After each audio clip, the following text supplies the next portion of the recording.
This video is brought to you by Practical Music Theory for the Rock Guitarist, my new book, which is a comprehensive guide to all aspects of music theory necessary for playing rock guitar.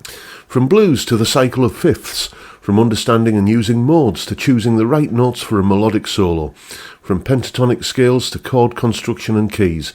It's all covered in a clear and concise manner. With accompanying video demonstrations, jam tracks and tabs, you learn to use the knowledge you gain in accessible ways that make sense for less than the cost of a few guitar lessons. Check out the link in the description for more details. Hello chaps, welcome once again to John Robson Guitar Tuition. As always, I do hope you're well. It's all about this guitar today, my latest purchase. This is a guitar that I unboxed on Thursday, possibly you saw that video. It's a Jet JT350, basically a £300 telecaster-ish kind of thing with a humbucker in the neck position, and I'm going to tell you all about what I think of this guitar and run down a few facts and figures about it right after we've heard how it sounds in a mix.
And as always, there's a full tab for that piece of music in both Guitar Pro and PDF formats, along with a clip of me playing it and the jam track to play along with for yourself. All of that is up on my Patreon page. There's the address, link in the description. $3 a month and you get access to all of these additional goodies that go along with these YouTube videos. A massive, massive thank you to everyone who supports me in that or any of the other ways, all of which are linked down below. Now we're going to take a listen to some of the isolated tones from that little piece of music in a moment, but I'll just basically run you through what was going on there. As usual, I was plugged into the Blue Guitar Amp 1 Mercury edition on the Vintage channel. Didn't go anywhere near any of the other channels for this. Everything was on that channel. Gives a kind of nice old school Marshall-y kind of tone. And for the cleaner stuff, I was just rolling back the guitar's volume control. There it is there.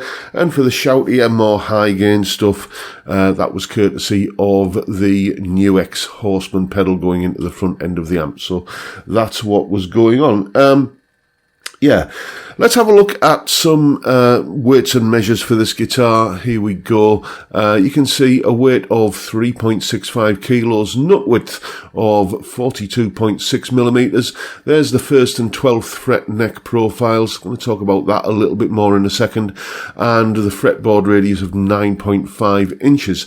DC pickup resistance readings. We've got bridge of 7.18k. Neck of 7.21, and if you pull the tone control out, don't know if you can hear that, you've got a push-pull on the tone control that switches the neck humbucker into single coil mode, and the middle setting, just with the neck in humbucker mode, it's 3.62k. So that is, it gives you some sort of idea, vintagey kind of output pickups.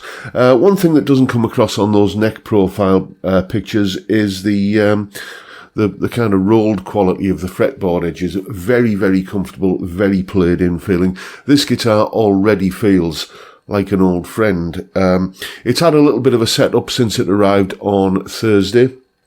Not that it needed it. Well, it sort of did, because it came with a set of 9 to 42 strings on, and I was just finding I was bending everything way sharp and everything. So I went to my preferred gauge of strings of 10 to 46, and it's it's absolutely fine now. Just needed a little bit of truss rod adjustment and some intonation fettling down here to accommodate the new strings. I've also got the action down like ridiculously low. Just measuring it with the ruler here, let's get the right side. It is at the 12th fret on the 6th string. It's just a shade over 0.75 of a millimetre, and just a little bit above 0.75 and just a little bit below 1 millimetre. Ridiculously low action. No dead spots, no choking off when you bend, nothing like that. It's somebody who set this guitar up really knows their business. I mean, I'm talking, I was the last one to set it up, but, from the factory, in terms of the fretwork and everything, silky smooth, rounded fretboard edges, roasted maple neck with a satin finish. This guitar feels, as I say, like an old friend. I'll put a full link to the spec down below in the description, but basically we have a basswood body, as I said, roasted maple neck, lovely contoured heel joint there, through body stringing. We have a Wilkinson bridge. These might be Wilkinson pickups, I don't know. All I can tell you is that they are Alnico pickups. Rosewood fretboard, as I said, with very comfortable rolled edges, Jet branded locking tuners that do the job admirably. Usual kind of telecaster. Let's move this microphone, shall we? Usual kind of telecaster control plate, as I say, with the push-pull on the tone control that splits the humbucker there. And my favourite feature of it, the tortoiseshell scratch plate. I am a sucker for that, and on a sunburst guitar, I just think it looks so classy. So let's talk about the tones that this guitar creates. The riff on that piece of music that you heard earlier was the bridge pickup, as I say, going straight into the Blue Guitar Amp 1 on the Vintage channel, and here's what it sounds like in isolation.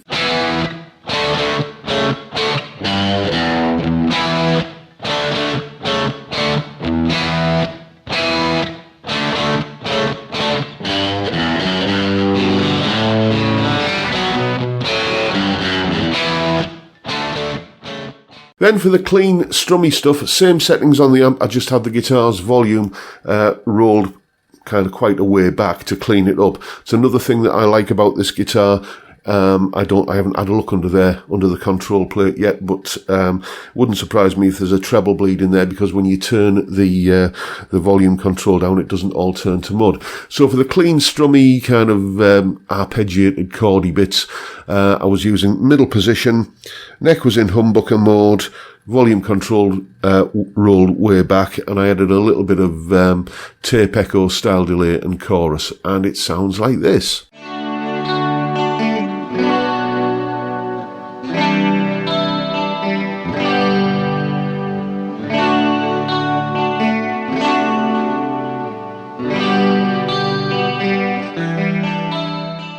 Then for the cleaner lead parts, it was pretty much identical to what I was doing there for the strummy part, for the chordy sort of part. I was just on the neck pickup in humbucker mode. Didn't have the as much kind of delay and didn't have any chorus on for the lead parts, but basically the same settings. Going through the vintage channel on the Blue Guitar Amp 1, neck pickup, volume rolled way down, and it sounded like this.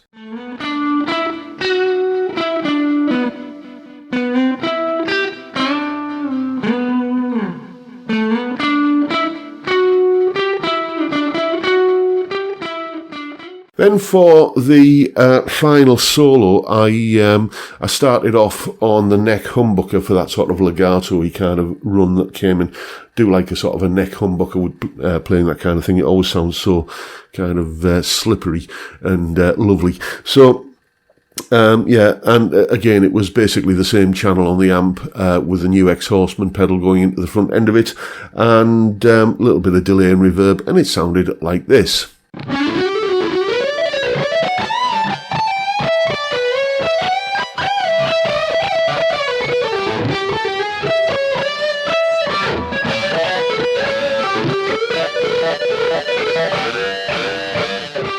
Then halfway through that solo, I flipped to the bridge pickup to see what kind of sound the bridge pickup gives us with a sort of a higher gain sort of tone. And it was characteristically piercing and telecaster-like. Same settings again, it sounded like this.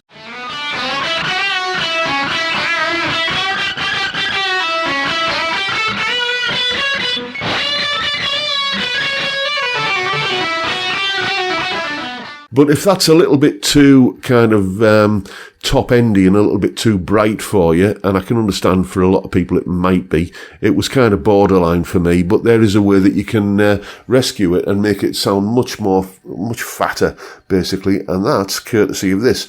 Again, a budget guitar, you can't always... 300 quid, is that a budget guitar?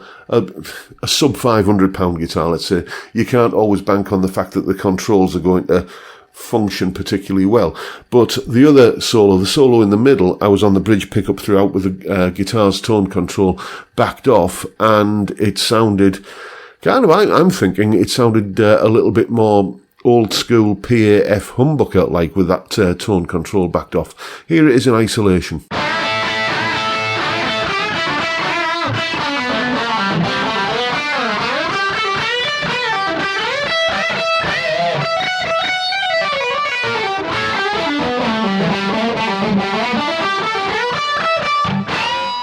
So there you have it. I think if I was going to use this guitar in that sort of high gain context on the bridge pickup again, which I probably will do, it would be definitely with the tone control backed off a little bit, just to kind of fatten it up a little bit. Yeah. It's a very capable guitar, this, I think, very versatile. The fact that you can get all of those sounds that you've just heard there out of the same amp channel, albeit with a pedal added for the shoutier stuff. But to go from that kind of riffy intro part that I played through to the sort of jangly chords and the sort of slightly, almost a jazz lead tone for the melodic parts, just by using the guitar's controls, I think, yeah, that's, for me, that is a versatile guitar. As I say, this guitar is, it feels like an old friend. I want to thank Steve Cassidy of Steve Cassidy Guitar for turning me on to Jet guitars. This is the second one of theirs that I've had a look at, the JS300, the Strat copy. Beautiful, absolutely beautiful. Love the feel of it and everything, but I'm just not into Strats, so that's why I thought I'd go for something a little bit more in my wheelhouse, this Telecaster kind of thing. Check out the binding on the body, by the way, I meant to mention that. Just beautifully executed. I cannot find anywhere on this guitar any cosmetic blemishes or flaws or anything like that, which is more than I can say for my Gibson Les Paul, which cost considerably more. But, you know, it's a fantastic guitar. and this one's going absolutely nowhere. There may be some mods that I'm thinking of doing to this, but I'll keep you posted in the if that situation develops. It all depends on how much time I have and how much money I want to throw at this guitar. Basically, I'm just going to kind of hang on to it and see how much I find myself drawn to playing it, which at the moment it's sort of basking in that new guitar novelty factor kind of thing. So we shall see what it's going to be like as a long term. I suspect it's going to be a keeper, but I have been known to change my mind on such matters. And there you go, folks. That is my review and demo of the Jet JT350 electric guitar. 300 quid's worth of telecaster copy with a humbucker in the neck. Make of it what you will. Hope you've enjoyed the video and found it useful and informative in some small way, and hopefully a bit entertaining as well. And if that's the case, please hit the subscribe button and the notification bell if you haven't already done so. And why not drop me a like as well while you're at it. Don't forget the live stream every Friday, 5 PM UK time. We drink beer and talk about music and guitars and whatever else crops up, basically. What a fantastic way to kick off the weekend. I'd love to see you there if you can make it. But for now, I'll bid you all a good day and say thank you so much for watching. Thank you for your time. Look after yourselves, folks. Stay well, stay safe, and above all, stay sane. Bye for now.